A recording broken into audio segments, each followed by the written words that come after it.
Hello everyone, welcome to PW only IAS. दोस्तों, UPSC के chairperson Manoj Soni sir ji के द्वारा रेजिग्नेशन दे दिया गया है। ये रेजिग्नेशन अपने आप में थोड़ा सरप्राइजिंग इसलिए हो जाता है क्योंकि एक्चुअली ये 2023 के अंदर ही यूपीएससी के चेयरपर्सन बने थे। तो यानी कि ना, इनका जो टेन्योर वो 6 साल तक चलना था, 2029 तक। पर इससे खत्म होने से लगभग 5 साल पहले ही इनके द्वारा यहाँ पे रेजिग्नेशन दे दिया गया है। अब इन्होंने ऐसा बताया है कि इनके कुछ पर्सनल रीजंस थे जिस वजह से उन्होंने यहाँ पे रेजिग्नेशन दिया है। तो थोड़ा सा हम इनके डिस्कशन करेंगे कि क्या इन्होंने रीजंस दिए हैं, plus at the same time UPSC as a body के रिगार्डिंग हमें कुछ फैक्ट्स पता होने चाहिए जो हमारे एग्जाम के लिए रिलेवेंट हो जाते हैं, तो उनको भी हम आज के सेशन में हम यहाँ पे डिस्कस करेंगे। थोड़ा सा मैं आपको इनके बारे में अगर मैं बताऊं तो आप यहाँ पे नोटिस कर पाओगे कि 2017 के अंदर ये यूपीएससी के एक मेंबर बने थे एंड अकॉर्डिंगली 2023 के अंदर यहाँ पर ये चेयरपर्सन बन गए थे, राइट।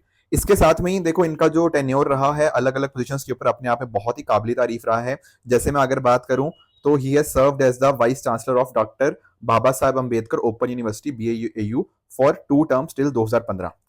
इसके साथ ही अगर मैं बात करूं तो आप यहाँ पे नोटिस कर पाओगे, ये द हिंदू की ही रिपोर्ट है। ऐसा बताया जा रहा है द हिंदू के द्वारा कि शायद ना इन्होंने काफी टाइम पहले ही रिजाइन दे दिया था, लगभग 1 महीना पहले।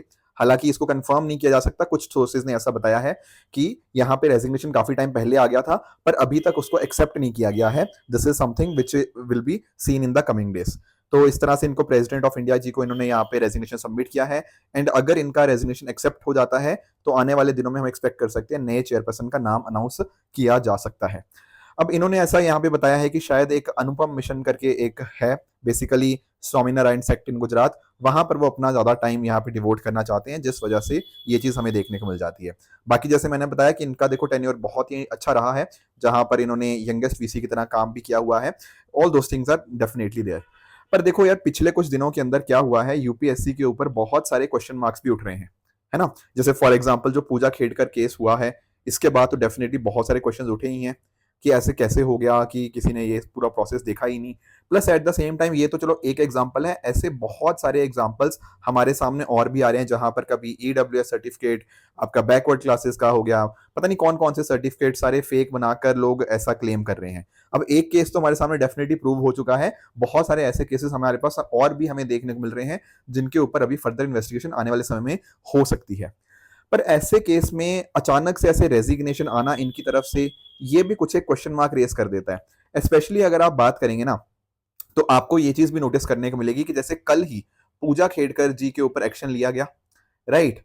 एंड अगर हम बात करें ना तो और आज यहाँ पे हमें न्यूज आ गई कि बेसिकली यूपीएससी के चेयरपर्सन जी का रेजिग्नेशन। ये सब जो बातें साथ साथ में हो रही हैं कई बार कुछ क्वेश्चन भी रेस कर रही हैं। स्पेशली अगर मैं बात करूं ना, तो अगर आप 2023 का इंटरव्यूज अगर हम देखने की कोशिश करें, जब पूजा खेड़कर जी ने यहाँ पे इंटरव्यू अपना दिया था, तो दरअसल में वो जो इंटरव्यू था वो किसी और ने नहीं बल्कि मनोज सोनी सर के बोर्ड ने ही उनका इंटरव्यू लिया था।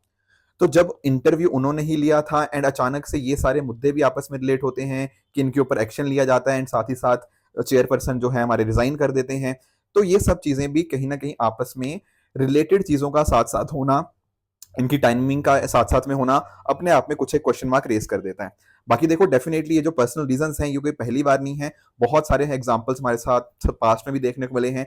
जैसे अगर मैं बात करूं, इलेक्शन कमिश्नर जो थे अरुण गोयल जी, उन्होंने जस्ट इलेक्शन से पहले अपने पर्सनल रीजंस की वजह से यहाँ पे क्विट कर दिया था। इसके अलावा पंजाब के गवर्नर हुआ करते थे बनवारी लाल पुरोहित जी, एक दिन वो मिले हमारे होम मिनिस्टर जी अमित शाह जी के साथ, उसके अगले दिन यहाँ पे उन्होंने रेजिग्नेशन दे दिया। वहां पर भी उनके कारण क्या थे, पर्सनल रीजंस ही थे। इसके अलावा मैरी कॉम जी ने भी रिजाइन किया था, वो भी पर्सनल रीजंस की वजह से यहाँ पे इन्होंने रिजाइन किया था। 2018 में उर्जित पटेल जी का मतलब गवर्नमेंट के साथ एक जैसा न्यूज कह रही है मैसी फेस ऑफ हुआ था, उस समय भी उन्होंने पर्सनल रीजन को साइड किया था अपने रेजिग्नेशन के लिए। तो डेफिनेटली पास में बहुत सारे एग्जांपल्स है जहां पर पर्सनल रीजंस के लिए किसी पर्सन ने यहाँ पे इस तरह से अपनी पोजीशन को छोड़ा है। पर देखो ऐसा नॉर्मली होता नहीं है कि आपके 5 साल अभी बचे हैं, जैसे अभी 2024 में ही है तो 5 साल अभी और इनका टेन्योर बचा था यूपीएससी चेयरपर्सन का, तो थोड़ा सा रेजिग्नेशन इस वजह से भी थोड़ा क्वेश्चन मार्क डाल देता है। बट एनीवेज हमारे एग्जाम के लिए हमें यूपीएससी के बारे में थोड़ा सा चीजें पता जरूर होनी चाहिए। यूपीएससी जैसा कि आप जानते हो एक संवैधानिक बॉडी है, it is a constitutional body under article 315 to 323, part 14 में आपको ये देखने को मिल जाएगी। सेंट्रल रिक्रूटिंग एजेंसी है भारत की, जैसे डिफरेंट डिफरेंट एग्जाम होते हैं ऑल इंडिया सर्विसेज के लिए, उनकी अपॉइंटमेंट्स के लिए, various group A and group B services जो होती हैं उनके लिए एग्जामिनेशन कंडक्ट करने का काम किसका रहता है, यूनियन पब्लिक सर्विस कमीशन का ही। इसके साथ ही चेयरमैन का जो अपॉइंटमेंट होता है एंड जो मेंबर्स का अपॉइंटमेंट होता है वो दिया गया है आपके आर्टिकल 316 के अंदर।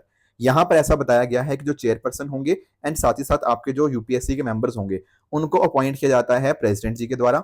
एंड साथ साथ इनको जो रिमूव किया जा सकता है ना, वो केवल और केवल प्रेसिडेंट जी के द्वारा ही इनको रिमूव किया जा सकता है। साथ में ही अगर बात करें इनकी टेन्योर की, तो 6 साल की इनकी टर्म होती है, या फिर जब तक इनकी एज 65 ईयर्स नहीं हो जाती तब तक मतलब ये इनका टर्म हो सकती है। इनकी जो सैलरी होती है वो कंसोलिडेटेड फंड ऑफ इंडिया के ऊपर चार्ज होती है, यानी कि इनके ऊपर वोटिंग नहीं हो सकती।